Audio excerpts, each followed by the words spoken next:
Here we go. Get ready, get set for the best movie and pop culture talk in the universe. It's the Good Brothers on Mercado Airwaves with your hosts, Alex Mercado and Mike Mercado.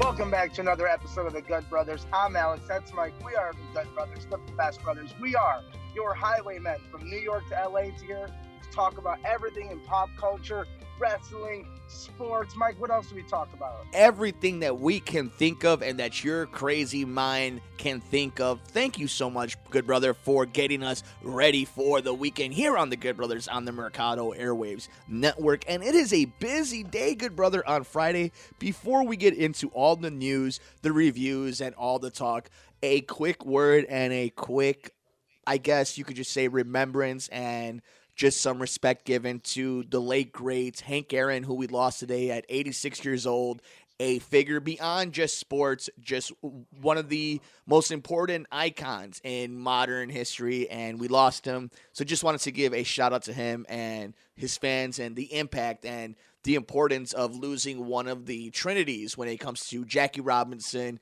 Roberto Clemente, and now Hank Aaron. Good Brother, any thoughts on losing Hammer and Hank? No, I mean, it's sad, but luckily he lived a long and prosperous life, and his legacy will continue to inspire those in baseball and in life. Absolutely, and it's so important now more than ever to check out some of his speeches and just how important he really was to the racial movement. But Good Brother, we got a lot of stuff to get into, and the first thing I want to jump into is the crazy world of Marvel Studios' Wandavision. I reviewed episode 1 and 2 last week. This week, you were able to catch up on everything. You had some thoughts on the first 2 episodes. I'm going to let you rant and rave on 3 episodes. I want to give my thoughts on episode 3 since everybody knows how I feel about the beginning of this series. I really enjoyed episode 3. A lot of fun moments in it. Definitely the most lore-heavy episode when it comes to moving the MCU forward. You can't deny the amazing chemistry of Elizabeth Olsen and Paul Bentley. So I love both of them. I love the characters. Very interesting writing. Not the funniest of episodes. I actually thought this one was a little less funny. I think some of the gimmick wore off a little bit more in episode 3, but it was kind of saved within the last 5 minutes. What I do not like is that they are telling you the episode is 37 minutes, but really it's more like 22 minutes, and it's 8 minutes of credit scenes. But that is my episode. It's still staying on track. Very fun. Not as good as 1 and 2 when it comes to my enthusiasm, but when it comes to the lore and moving the story forward, really enjoyed episode 3 of WandaVision. With that, Good Brother, you've seen 1, 2, and 3. You are back on the podcast. Give us your thoughts generally of the first 3 episodes in your viewing of WandaVision. Yeah, Marvel fans, I don't know if it's that we haven't gotten anything recently, but we are so quick to jump down and say, this is so creative and it's so inspiring. No offense, there's been YouTube. YouTube's been doing this exact same structure for 10 years now, and I'm just going to say it better. I'm not enjoying it. I think it's a lot of, we're going to give you 20 minutes of you being like, okay. We'll give you 5 really fun minutes, and then we'll piss you off with 10 minutes of credits that have no secret ending, no secret meaning, no even fun artwork like Mandalorian. I'm truly not enjoying it. I'm a completionist, so I'm going to finish anyway, but it's really letting me down. At what point do we start telling Marvel, just because you have a good ending doesn't excuse you not giving us a good chunk of middle? And I just don't see where people are calling this. It's so creative and it's so new. It's not new. It is creative, but it's not new. This is something we've already seen a ton. And I just don't, I'm with you. First of all, the whole credits thing upsets me because I'm thinking, cool, a nice 35 minutes. We're getting like 25 minutes. So we're getting less than some sitcoms would give us. I'm not buying into the hype. I do think, like Marvel does, they're going to give us this fantastical ending that we're going to be like, man, that was awesome. But at what point do we start judging it off of what's actually in the bread and butter of it? Is there anything that you're looking for that could potentially save this season? I mean, the acting is what it is because it's just phenomenal actors. But when it comes to the storytelling and where we're moving forward in this universe, what are you looking for that could kind of make it a little bit more enjoyable for you? something crazy and amazing, and it's gonna blow our minds. But I'm at the point now where I'm like, that's cool, and I appreciate that. But give me a little substance. Can you give me a little something to digest until then? Everything can't be the ending. Everything can't be, oh, well, we're going to give you a good third act. And in TV show form, we're going to give you a great last bit of episodes, but you're going to have to clog through them. Like, I just don't think that's good TV. And obviously, I told you episode one, it was like everyone, like, oh, this isn't that fun. Then it got interesting.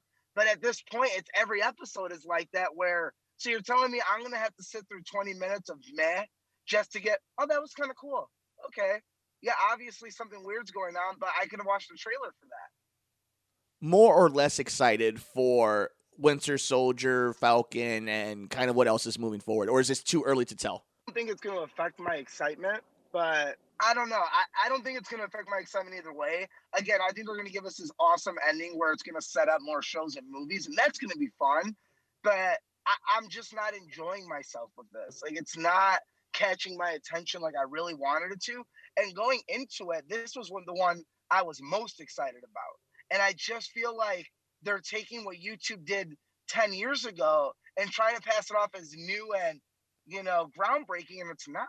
We will be reviewing, watching it. I feel like it's going to be a roller coaster of a season where there's going to be really high highs and really low lows. I don't think people are as invested in it as they would be Mandalorian. I do think that it being the first, our dipping our toe since Endgame helps it out. And of course, I still think the casting is phenomenal, but I'm with you. I'm a little upset. I shouldn't even say upset. I would just say I'm a little on the story, but I'm enjoying the set designs. I'm enjoying some of the concepts. I want to see it be more than a gimmick show. So I'm going to give it a chance because, again, I trust the people making it, but not the greatest of first impressions, good brother.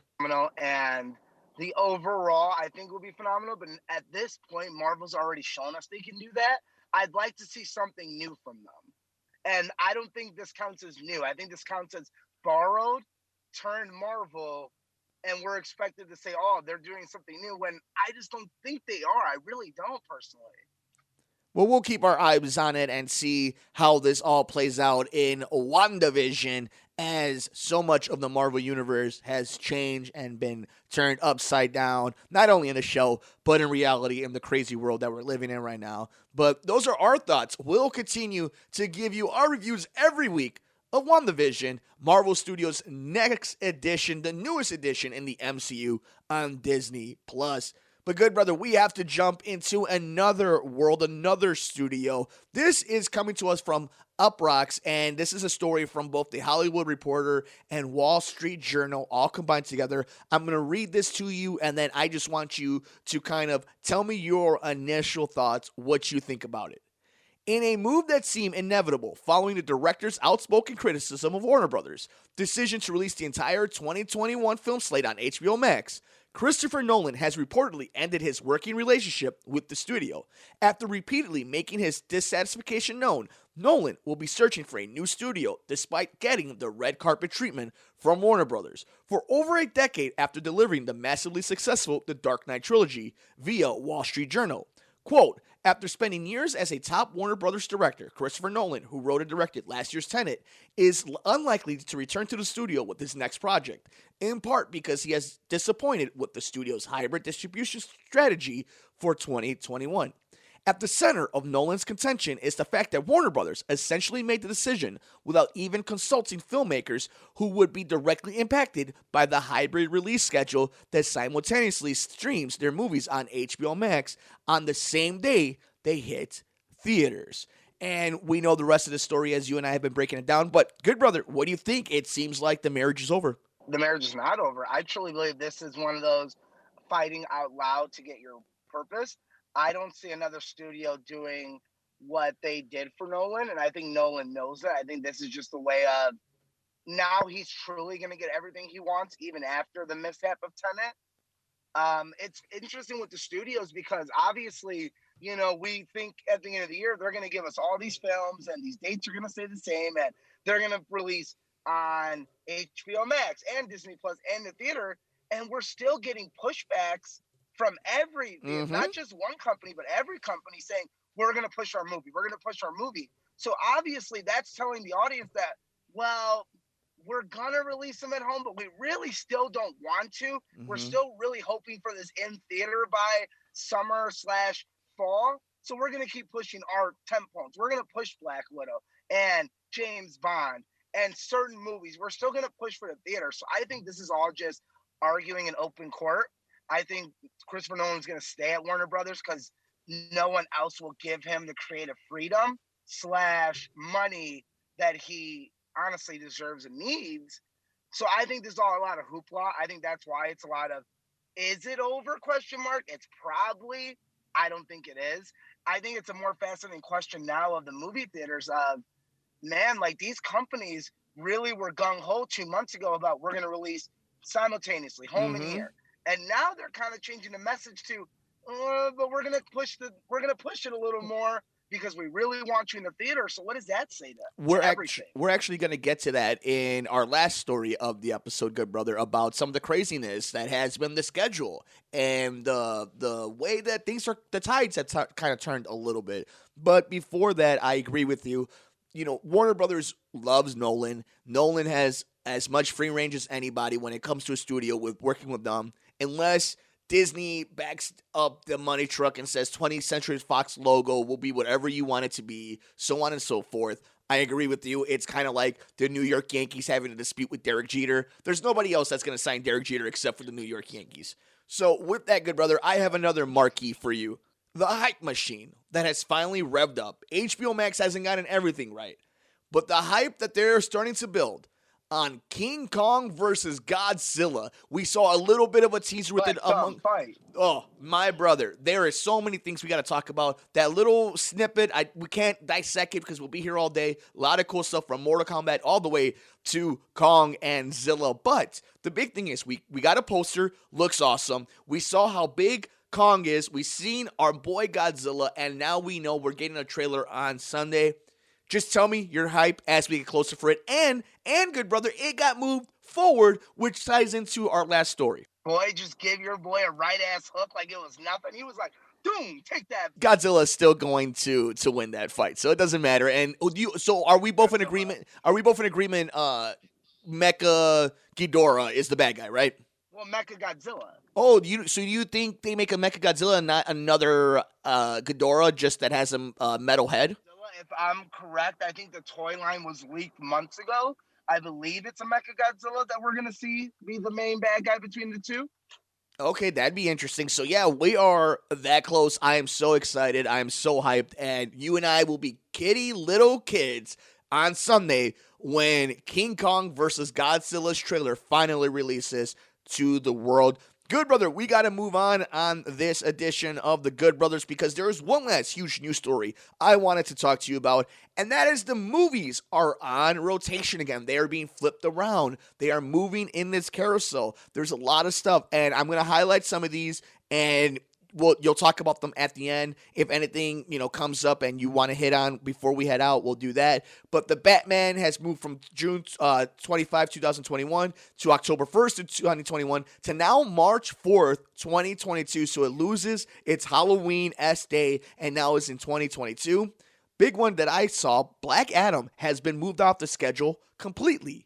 Cruella obviously will be coming out in May of 2021. Doctor Strange has been moved from May 7th to March 25th, 2022. Dune obviously is now October 1st, 2021 from its December date of last year. I wanted to talk a little bit about this one. Ghostbusters Afterlife was supposed to be November 11th, 2021, but this is after it is moving from July 20th all the way to 2020. And this was supposed to be a movie that was supposed to be out in 2 months, then got moved to June of 2021, and now of November. What are you feeling about Ghostbusters Afterlife? I'm talking about a lot. I think this goes to show you there are certain, and I've said it from day one, there are certain movies that they want to release at home because they feel like they can make their money back. Let's take King Kong Godzilla. They already bought that movie. They own the movie. They paid $200 million. I think they feel a little more secure about, we can release that on HBO. Like, that's okay. We're going to make that back. I think there are certain movies like Batman, James Bond, Dune, where they're like, no, we're gonna push it to the theaters. Like, these are theater movies. We're gonna wait till the theater, and like we're gonna push it as long as we have to. And I think if this isn't evidence enough, I don't know what will be to show people they are backing the movie theaters and they want these movies in the theaters. And you are going to see a list of movies like my review later of One Night in Miami, where there's plenty of movies that they're going to release on HBO, Disney, Amazon. But we're lying to ourselves to not say there's this list of maybe 10 or 15 that they're like, we will push it as far back as we have to get it into theaters and to make our $1 billion. I agree. I'm actually more in agreement with you that it seems like more and more, if everything politically and with this pandemic goes the way it is, we might be in theaters a lot sooner than we thought. Some last ones, good brother. Morbius will now be out on January of 2022 after it was supposed to be out in October of 2021. Before it was supposed to be in March of 2021. And that was, of course, after its 2020 date was completely removed. Any worries about Morbius being a January movie? No, I think we already knew that was going to be one of those type of movies anyway. Peter Rabbit 2 is now going to be moved all the way to June 2021. This was supposed to be an April movie, so it goes from Easter to June. That's a little interesting. Again, I think now you just have to push certain movies and make adjustments on certain movies. You mentioned it, No Time to Die. The new James Bond film has been moved a bunch, and I mean, we'll see when this movie finally decides to come out, good brother. I mean, what are you supposed to do? Like, this movie needs to come out. Why can't we push it? And I understand, like, we want to see this movie, and it's already made, and it's already, in the can, and people have seen it technically, like, producers and stuff. But why do we? There's plenty of movies. There's nothing saying we have to see it now. If it's good, it's going to be just as good in 6 months. And if it's bad, it's going to be just as bad in 6 months. So I understand why they want to say, no, we're going to make sure this is in theaters, because that's really where they're going to make their money back. Regardless of our opinion, if it's out there, we're going to go see it safely. Yeah, no, I understand that. I think it's more along the lines of a stigma. This movie now will forever have the stigma of being pushed so many times and being rescheduled so many times. And it doesn't matter if the quality of film is good or not. It's going to be the same thing that impacts Black Widow, is the narrative behind it will now be forever how many times it got pushed opposed to the quality of film. If it's one of the better James Bond Casino Royale level, I think people are pretty fast to excuse it. Oh, yeah, no, that I agree with. I just think if it's nothing spectacular, that's going to be the narrative of it. I'm pretty interested. That risk is there no matter what, though. Yeah. So at this point, there is no more risk. You've already risked it the first push. So at this point, I don't see a problem keep pushing it, because what else do you have to lose at this point? But what do you have to gain? Millions and millions of dollars. And it's an international product, so I agree with you. It's definitely going to want to get some play. This is the last one I wanted to get into when it comes to movies being pushed. And, of course, we could talk about Tomb Raider and Thor Love and Thunder. This will all be stuff that we'll talk about over time. And the Star Wars movie supposedly coming in 2023. Shazam 2 moved all the way to 2023. So Black Adam off the schedule, but Shazam 2 on the schedule? Interesting. I'm with you. It fascinates me. I don't know what this means.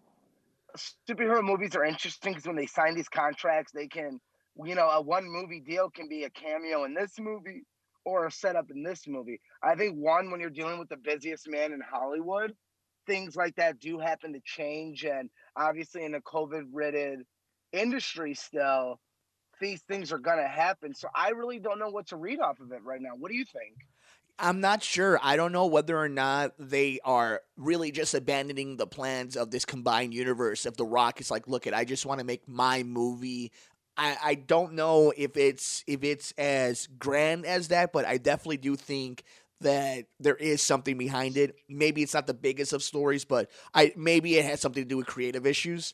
And I think that's where they're kind of leaning at. If you've noticed kind of announcements of movies and different things, it seems like some people are playing the sandboxes and some people aren't. Completely agree with you, where it sounds like it could be nothing, but it also does sound like, I don't know, man, this doesn't sound like nothing. This does sound like a little something sketchy, or not even sketchy, but maybe there is a little creative differences. Maybe everyone's not completely happy, or maybe we're overreading it and there's only so much time. As the kids say, it's a little sus. That's it. It's just a little sus. Little sus. Good brother, the last one. Now it's the last one. We talked about the Tom Holland renaissance, or the growth of Tom Holland, and some things were going to have to move, how we're going to get overexposed. We did get a moving product of Tom Holland that's now changed in the schedule, and that is Uncharted will now be coming out February of 2022. Any thoughts on that? He already had too many this year. I think, like you said, we're getting mixed messages of, oh, we're going to release things at home, but at the same time, well, we want to make our money, people, so you're going to have to wait. Absolutely. And speaking of waiting, good brother, we have to wait just one more week until the Royal Rumble. So on next week's episode of The Good Brothers, we get to predict one of our favorite events in sports entertainment, and that is the Royal Rumble. Good brother, I know you are doing some reviews and you have some fun stuff coming down the pipeline. If you want, we actually have, a second or two if you got something that you think the folks should be watching this weekend. And I have a smaller review, Malcolm Murray. It's on Netflix. It's a very artsy, intimate film about two couples staying in together, starring John David Washington and Zendaya. Yeah. That's a great one. If you're with your significant other or looking for something a little slower, that's a good one. My other film is, I wouldn't say slow, but intimate also. It's One Night in Miami, and it might be my favorite film I've seen. I'm going to count it as a 2020 because it did get some partial release and it's up for Oscars this year. So I will say it is right now my number one movie going into Oscar season. So tell me, I was excited for this film. Now give me the elevator pitch of what this movie is beyond just what we read when we did our previews of 2021. This epic movie with so many beloved true humans. What is this movie? Fictional story told by Regina King, our goddess, our favorite actress from Watchmen. Her directorial debut, or one of her main director debut, and she basically tells a story. It's a fictional story of Sam Cooke, Malcolm X, Jim Brown, and Muhammad Ali on a night after one of Muhammad Ali's bigger fights, the night when he turned to the Nation of Islam and became Muhammad Ali. And it basically just tells the story of those four prominent African-American men discussing their success and how to approach their success in America. And I texted you and I'm like, it is a beautiful movie. And it's these four fantastic actors, Leslie Odom Jr., Kingsley Ben-Adir, Ellie Gore, and Aldous Hodge. And they play our four main characters. And it basically discusses, what do you do with your success to lead your people into the future? And who's to tell you you're right for doing it a certain way and you're wrong for doing it a certain way? And is it better to be more aggressive? Is it better to try to go with the path or go against the path? And what constitutes a sellout? What constitutes, getting your message across? And is anyone truly right or wrong in getting their message? And you and me had this conversation. What makes a man a man? And everyone has a different definition of what makes a man a man. And this movie tackles that subject of, well, you think that's how you get your message across. I don't agree. I think the way I'm doing it helps more my people in this case. Well, I feel my way helps my people. And it's beautiful, Mike, the way they talk and the way they discuss going about it in an aggressive way, going about it the insider way, going about it the quiet way. And it just is it's a brilliant movie that, again, has a message for today's young men and women about there are many ways to do things, but you have to be open to conversation, to be open that no matter what you truly believe in, it is not the 100% way to do it. Because there's someone else doing the exact same thing in a different way that also believes that's the only way to do it. I am so excited to watch this movie. Super proud of Regina King. Super just the anticipation of what this movie is top notch to me. And I think it is the best setup for what is going to be a wonderful weekend in the sports world. So to have that and the passing of Hank Aaron and everything that's been going on with the inauguration and the fact that we're in a time of reflection right now, I think that's a great appetizer for what we have coming up this weekend, good brother. Thank you for those reviews, and he will also tweet out his thoughts about them if you're not following him on Twitter at Mercado21Alex and on Instagram, Mercado2121. Good brother, before we head out of here, I need to put your feet to the fire. I had on Christian Simpson, who will be joining us on Sports from the Couch to break down the NFC and AFC championship game as Tom Brady, Aaron Rodgers, the Buccaneers, the Packers, Green Bay, Tampa Bay fight it out in the NFC, and in the AFC, the defending, reigning Super Bowl champions, Kansas City Chiefs, the upstart Buffalo Bills, the young, hungry quarterback Josh Allen, the MVP Patrick Mahomes, Chiefs, Bills, Kansas City, Buffalo, AFC. Good brother, who is going against you in Super Bowl 55? I still have Buffalo. I thought without Mahomes, it was a for sure thing. I'm a little worried now. I think Buffalo's just riding this hot hand. It's a very likable team, and I never thought I'd say that about Buffalo.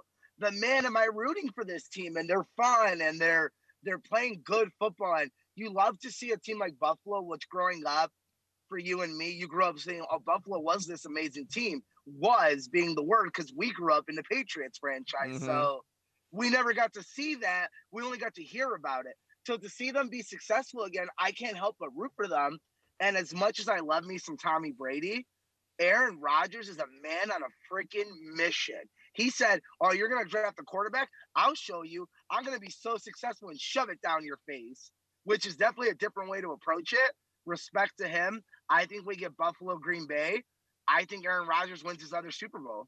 And if that's the case, we will ask you again in 2 weeks because God knows how much could change in the NFL. In one game, we went from Patrick Mahomes having a concussion to magically it was just a neck injury, and he could definitely play on Championship Sunday. I think at the end of it, the most ironic thing would be that Tom Brady and Aaron Rodgers, we always wanted to see that in a Super Bowl. We get the next best thing in a conference championship. But how crazy would it be that the Buffalo Bills, after all this time suffering under Belichick and Brady, overcome the Kansas City Chiefs, this juggernauts that the sport has never seen, just to face damn number 12 in the freaking Super Bowl? That in its own is a wonderful story. Or you get Aaron Rodgers versus Patrick Mahomes, or you get Aaron Rodgers versus Josh Allen, or Tom Brady versus Patrick Mahomes. We are spoiled as football fans. What might happen this weekend, the ghosts of people's past are going to show up. Legacies will be made. It is my favorite weekend in the NFL, more than the Super Bowl. It is Championship Sunday, the Final Four, Chiefs, Bills, Buccaneers, Packers. I'm hyped, good brother. Got this far in the beginning with no bubble system. And let's be honest, it wasn't the prettiest season, but we're here. We're here, and we will be covering it and enjoying it from the Good Brothers to Sports from the Couch, from everything, the commercials, the celebrities, to the most important thing, the game and athletes themselves. Good brother, love to you, homie. Thank you for bringing back the show. Make sure you're following him all over the universe. Twitter, Mercado21Alex. Instagram, Mercado2121. And, of course, the Pop Culture Show that you're listening to right here because you love us. They're on Twitter at Good Brothers Pod. You guys know what to do. Like, rate, review, and share us on your favorite podcast platform. Patreon.com to support us. Teespring.com, Mercado Airwaves Network, to make sure you take care of the Good Brothers' bad habits. Thank you, good brother. Be safe. Any final thoughts? Able to do this show weekly, and we got movies. So I know they're pushing some movies, but we're going to have plenty of news this year. Absolutely, and it is going to be awesome to have you back safely in the studio. But until then, good brother, enjoy your weekend. Thank you so much for joining us, everybody. Be safe. Enjoy the movies. Enjoy the games. For the good brother himself, Alex Mercado, I'm Mike Mercado. We'll see you on the next episode of The Good Brothers here on the Mercado Airwaves Network. Thanks for joining us here on The Good Brothers, here on Mercado Airwaves.